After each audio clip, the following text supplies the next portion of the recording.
Macam mana kalau saya cakap, saya suka awak before awak viral lagi? Ya, selamat datang. Selamat datang. Nak ada apa ni? Black caramel. Black caramel.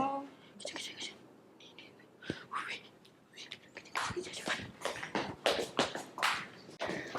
Abang laundry kan? Ambil gambar aku je boleh? Boleh.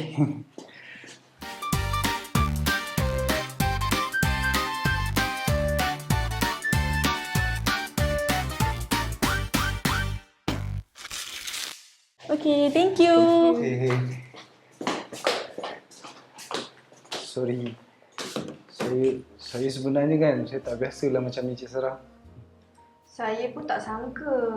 Tapi awak okey ke kalau kehidupan awak dah tak sesimpel, seprivacy macam dulu?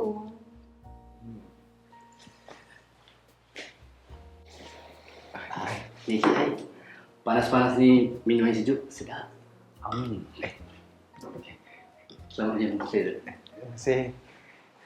Minumlah air kopi. Mahal ni.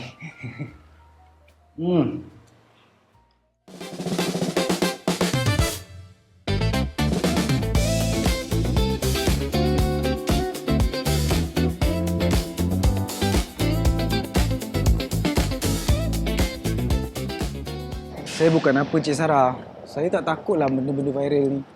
Yang saya takut, bila saya hilang diri. Kalau satu hari nanti awak dah kehilangan semua ni, awak rasa awak nak kenal lagi tak saya? Mestilah nak.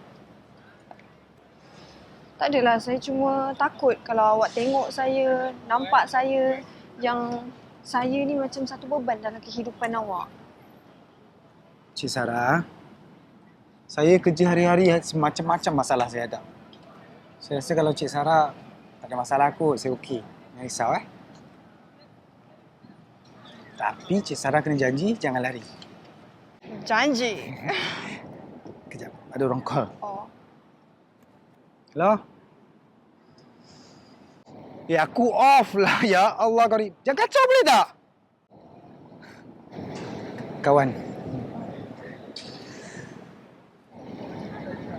Macam mana kalau saya cakap, saya suka awak before awak viral lagi? Dia muncul balik dengan cerita, katanya semua bukan sengaja. Perasaan tu datang perlahan, cuma takut aku salah faham. Aku diam tak tahu nak jawab, antara ego dan mengharap. Kalau betul ini bukan pura-pura, kenapa aku masih tunggu dia? Kawan aku cakap kau dah berubah. Aku cakap aku cuma jatuh susah. Salah pintu tapi betul rasa.